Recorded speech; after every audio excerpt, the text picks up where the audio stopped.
다 함께 찬송가 526장 찬송하겠습니다. 찬송가 526장입니다.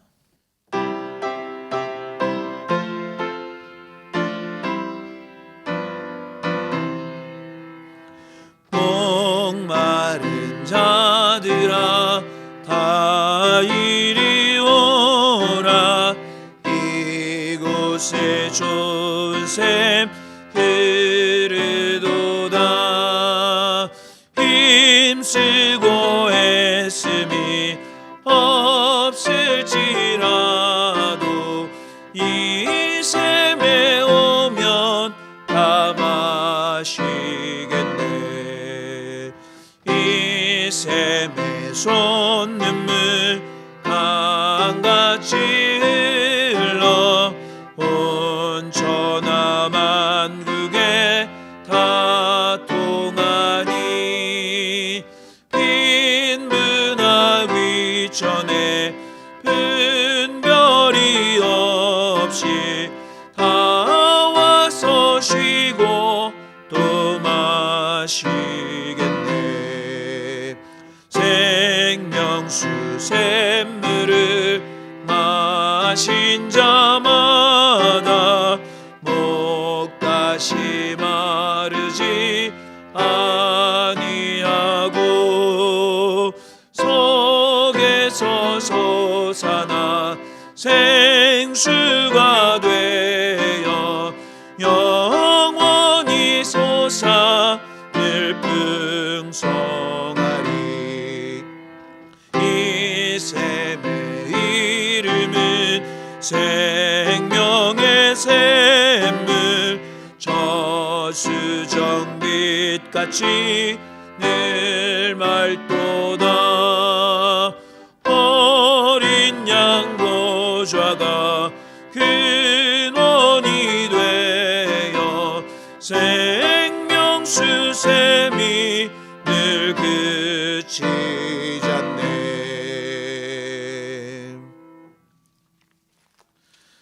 찬송가 540장 힘차게 박수하시며 찬송하겠습니다. 찬송가 540장입니다.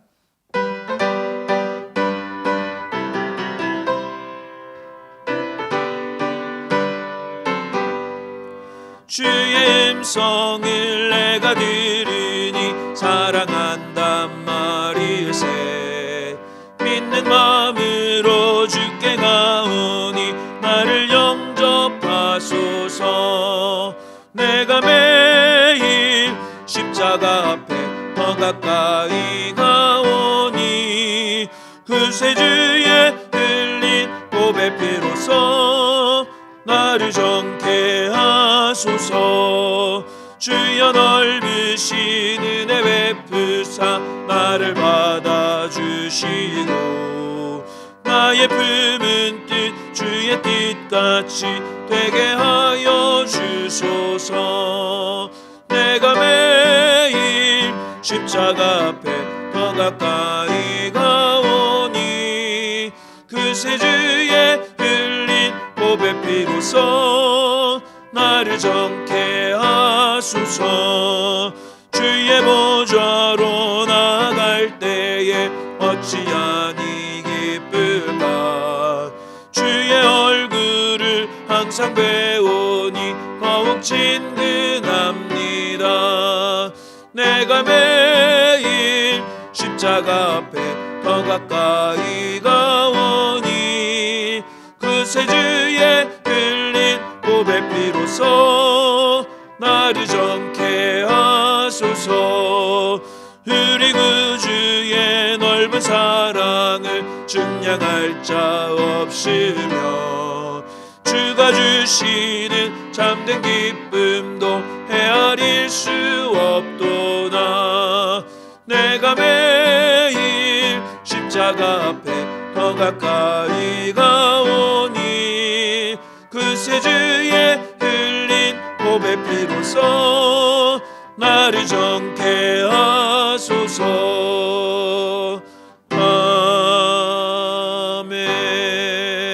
아멘. 오늘의 성경 말씀은 마태복음 11장 25절에서 30절의 말씀입니다. 신약 마태복음 11장 25절에서 30절의 말씀을 저와 여러분들이 한 절씩 교독하여 읽도록 하겠습니다. 그때에 예수께서 대답하여 이르시되 천지의 주제이신 아버지여, 이것을 지혜롭고 슬기 있는 자들에게는 숨기시고 어린아이들에게는 나타내심을 감사하나이다. 옳소이다. 이렇게 된 것이 아버지의 뜻이니이다. 내 아버지께서 모든 것을 내게 주셨으니 아버지 외에는 아들을 아는 자가 없고 아들과 또 아들의 소원대로 계시를 받는 자 외에는 아버지를 아는 자가 없느니라. 수고하고 무거운 짐진 자들아, 다 내게로 오라. 내가 너희를 쉬게 하리라. 나는 마음이 온유하고 겸손하니 나의 멍에를 메고 내게 배우라. 그리하면 너희 마음이 쉼을 얻으리니 이는 내 멍에는 쉽고 내 짐은 가벼움이라 하시니라. 아멘. 할렐루야. 하나님의 은혜와 평강이 사순절 기도회로 하나님께 영광 돌리는 모든 분들과 함께 하시기를 주님의 이름으로 축원합니다. 한국교회 초기 교인 중에 서상윤이라는 분이 있었습니다. 13살 때 부모님을 여의었고 고아가 된 이 사람은 살 길이 없었습니다. 그래서 개성에서 나는 고려 인삼을 사가지고 만주에 가서 파는 일을 했습니다. 그런데 장사를 하다 31살에 장티푸스에 걸리게 됐습니다. 열이 오르고 쓰러지기를 반복했습니다. 그런데 그를 돌봐줄 사람이 아무도 없었습니다. 죽을 수밖에 없는 상황에서 스코틀랜드에서 파송된 맥킨타이어 선교사를 만나게 됐습니다. 그분은 정성을 다해 치료해 주었고 죽어가는 그를 살릴 수 있었습니다. 서상윤에게는 맥킨타이어 선교사가 생명의 은인이었던 것입니다. 선교사는 그에게 예수님을 전했습니다. 그는 가장 고귀한 만남인 예수님을 그렇게 만나게 된 것입니다. 1년 만에 세례를 받고 그의 인생은 변했습니다. 이제 가난이나 질병이 문제가 아니었습니다. 우리나라 최초의 성경 번역인 로스 성경을 로스 선교사와 함께 번역했고, 그리고 자신이 만난 예수님을 전하는 삶을 살게 된 것입니다. 인생은 만남의 연속입니다. 어떤 사람을 만나느냐에 따라서 인생의 방향과 내용이 달라집니다. 만남의 연속인 삶에서 예수님과 만나면 가장 값진 인생이 될 수 있습니다. 우리 인생 중에 가장 귀한 만남은 예수님과의 만남입니다. 왜냐하면 예수님과의 만남 이후의 삶은 이전과의 삶과는 전혀 다른 생명의 삶이 되기 때문입니다. 오늘 본문에서 예수님은 모든 사람을 부르십니다. 본문에서 예수님은 수고하고 무거운 짐진 자들을 부르셨습니다. 중요한 사실은 수고하고 무거운 짐이 없는 사람은 세상에 없다는 것입니다. 그렇기 때문에 예수님의 부르심은 특정한 사람만을 부르심이 아닌 세상의 모든 사람에게 해당하는 부르심이 되는 것입니다. 모든 사람을 부르신 예수님은 어떤 분이시기에 우리를 부르시는 것일까요? 그 부르심에 응답할 때 우리는 어떤 은혜를 누리게 되는 것일까요? 오늘 말씀을 중심으로 몇 가지로 살펴보며 은혜를 나누고 기도의 제목을 삼고자 합니다. 첫 번째로, 예수님은 해결해 주시는 분이십니다. 아무리 지혜로운 사람도 해결할 수 없는 문제가 있습니다. 왜냐하면 사람은 누구나 문제를 가지고 있기 때문입니다. 문제가 있을 때 다른 이의 도움을 받는 것이 잘못됐다는 것은 아닙니다. 힘들고 어려울 때 도움을 받기도 하고 주기도 해야 합니다. 하지만 사람을 통해서 문제가 완전히 해결되지 않는다는 것을 우리는 기억해야 합니다. 만약 사람을 통해 문제가 해결될 수 있었다면 세상에는 수고하고 무거운 짐진 사람은 없었을 것입니다. 12년 동안 혈루증으로 힘든 시간을 보낸 여인은 자신의 몸에 이상이 생긴 이후 의사를 통해 고침을 받으려 노력했고 여러 방법으로 자신의 몸에 생긴 문제를 해결하려 했습니다. 하지만 예수님을 만나고 나서야 12년 동안의 지독하고 힘들었던 고통에서 벗어날 수 있었습니다. 스스로 문제를 해결할 수 있다고 생각합니다. 하지만 스스로 문제를 해결하기 위해 노력해야 하지만 분명한 것은 문제 해결은 사람의 노력이 아닌 하나님이 하시는 일이라는 것입니다. 지혜의 왕인 솔로몬도 처음과는 다르게 시간이 지나면서 자신의 뜻과 방법대로 나라를 통치하고 다스렸습니다. 그 결과 솔로몬은 하나님과 멀어지는 삶을 살게 됐습니다. 인생의 후반부에는 전도서를 통해 하나님 없는 삶의 헛됨을 인정할 수밖에 없었습니다. 예수님은 우리가 얼마나 연약한 존재인지를 아십니다. 그래서 수고하고 무거운 짐진 자들아 다 내게로 오라, 내가 너희를 쉬게 하시겠다고 말씀하신 것입니다. 오직 주님만이 문제를 해결하시고 우리에게 형통의 삶을 허락하실 수 있음을 믿으시기 바랍니다. 해결해 주시는 예수님께 나아와 참 평안을 누리시는 모든 분들이 되시기를 주님의 이름으로 축원합니다. 두 번째로, 예수님은 가르쳐 주시는 분이십니다. 예수님은 온유하신 분입니다. 예수님은 필요할 때 꾸짖기도 하셨지만 많은 경우 예수님은 온유함을 보여주셨습니다. 가늠하다 잡혀온 여인을 향하여 예수님은 정죄하지 않으시고 오히려 용납하시고 위로하시는 온유의 모습을 보여주셨습니다. 뿐만 아니라 우리는 예수님의 겸손함을 배워야 합니다.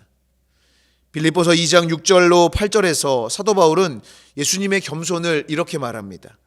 그는 근본 하나님의 본체시나 하나님과 동등됨을 취할 것으로 여기지 아니하시고 오히려 자기를 비워 종의 형체를 가지사 사람들과 같이 되셨고 사람의 모양으로 나타나사 자기를 낮추시고 죽기까지 복종하셨으니 곧 십자가에 죽으심이라. 예수님의 온유함과 겸손함, 그리고 우리를 향한 사랑을 가르쳐 주시기 위해 예수님은 제자들의 발을 씻겨 주셨습니다.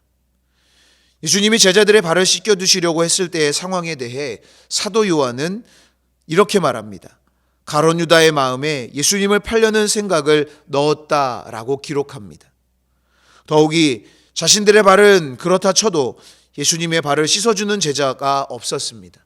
왜냐하면 예수님의 발을 씻는 그 제자가 제자들 가운데 가장 서열이 낮은 제자라고 생각했기 때문입니다. 이런 상황에서도 예수님은 온유함과 겸손함, 사랑의 마음으로 제자들의 발을 씻어주시고 이렇게 말씀하십니다.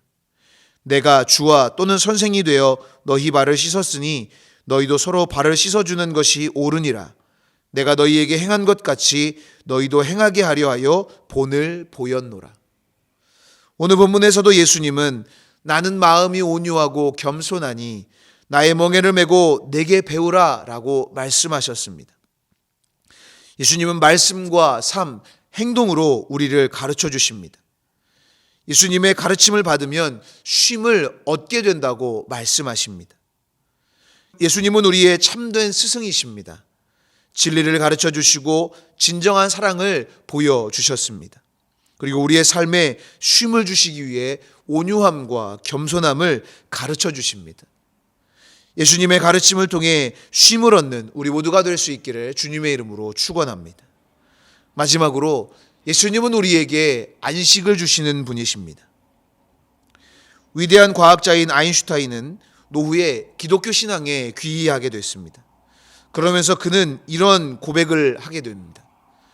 나는 평소에 특별히 젊었을 때 교회를 경멸하고 무시했다. 그러나 내 조국 독일이 어두워졌을 때, 그리고 나치의 핍박 아래에 있었을 때 내가 경멸하고 무시했던 교회는 우리 민족의 유일한 소망이었고 사람들의 안식처였다. 그리고 내가 나이를 먹어가면서 내 노후에 인생의 석양역에 나는 교회 이외에 내 영혼의 위로를 경험할 수 있는 장소를 찾지 못했다. 나는 이제 교회로 다시 돌아온다. 사람들은 수고하고 무거운 짐을 지고 살아갑니다. 치열하고 분주하게 살다 보니 몸과 마음은 늘 지치고 피곤합니다. 그래서 여행, 게임, 유흥 등의 다양한 방법으로 몸과 마음의 피로를 풀려고 합니다. 그와 같은 방법들이 일시적으로 피로를 풀어줄 수 있습니다. 여행을 통해 지친 일상에서 벗어나 자유를 만끽하기도 하고, 게임을 통해 현실에서는 경험할 수 없는 즐거움을 얻기도 합니다. 또한 유흥을 통해 근심과 고통에서 벗어나기도 합니다. 하지만 그것으로 수고하고 무거운 짐이 사라지지 않습니다. 다시 돌아온 일상은 여전히 분주하고 현실은 답답하기만 합니다. 근심과 고통을 잊어보려고 애쓰지만 여전히 힘들고 어렵습니다. 그러나 예수님으로 인해 얻게 되는 안식은 세상이 줄 수 없는 평안함과 기쁨을 우리에게 허락합니다. 삶에 지치고 힘든 모습으로 예수님께 나아가면 예수님이 우리의 짐을 대신 져주시고 우리에게 쉽고 가벼운 예수님의 멍에를 매게 하시기 때문입니다. 왜 예수님의 멍에가 가벼울까요? 그것은 예수님이 우리와 함께 그 멍에를 같이 메고 있으시기 때문입니다. 또한 우리의 연약함을 아시고 성령께서도 우리를 도우시기 때문입니다. 그렇기 때문에 예수님의 멍에는 가볍고 쉬울 뿐만 아니라 주님과 함께함으로 쉼과 안식을 누리는 삶을 살 수 있게 되는 것입니다. 오직 주님만이 우리에게 참 평안과 쉼을 주실 수 있습니다. 수고하고 무거운 짐을 주님께 맡기고 주님이 주시는 쉼을 통해 풍성한 은혜와 복을 누리는 우리 모두가 될 수 있기를 주님의 이름으로 축원합니다. 기도하겠습니다. 우리를 쉴 만한 물가 푸른 초장으로 인도하신 하나님, 수고하고 무거운 모든 짐을 예수님께 내려놓고 주님이 주시는 안식과 평안을 누리며 살아가게 하여 주시옵소서. 문제를 해결해 주시고 바른 길을 가르쳐 주시는 예수님을 따를 때 허락하시는 형통의 복을 우리에게 허락하여 주시옵소서. 이 시간 주님 앞에 귀한 예물 구별하여 드리오니 이 예물 받으시고 하나님의 귀한 일에 쓰이게 하여 주시옵소서. 또한 드린 손길에 축복하셔서 하나님의 놀라운 은혜로 그 삶을 채워 주시옵소서. 감사드리며 예수 그리스도의 이름으로 기도하옵나이다. 아멘. 하늘에 계신 우리 아버지여, 이름이 거룩히 여김을 받으시오며 나라가 임하시오며 뜻이 하늘에서 이루어진 것 같이 땅에서도 이루어지이다. 오늘 우리에게 일용할 양식을 주시옵고 우리가 우리에게 죄 지은 자를 사하여 준 것 같이 우리 죄를 사하여 주시옵고 우리를 시험에 들게 하지 마시옵고 다만 악에서 구하시옵소서. 나라와 권세와 영광이 아버지께 영원히 싸움나이다. 아멘. 이 시간 공동의 기도 제목으로 합심하여 기도하겠습니다. 먼저 오늘 우리에게 주신 말씀을 기억하며 각자 깨닫게 하신 은혜를 따라서 함께 같이 기도하겠습니다. 나라와 민족을 위해 기도하실 때 이 나라와 민족 가운데 주님이 주시는 평안과 쉼이 있기를 위해서 기도해 주시고 또한 대통령과 위정자들을 위해 기도해 주시고 이 민족의 복음적 평화 통일을 위하여 함께 같이 기도하겠습니다.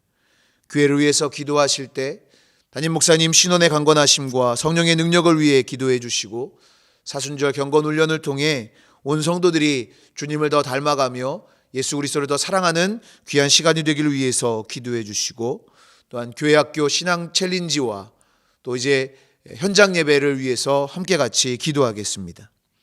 가정과 자녀들을 위해 기도해 주시고 중보하며 기도하실 때 병환 중에 있는 환우들의 치유를 위하여 또한 어려움 가운데 있는 성도들과 이웃을 위해 함께 같이 중보하며 기도하겠습니다. 다 함께 기도하겠습니다.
아멘.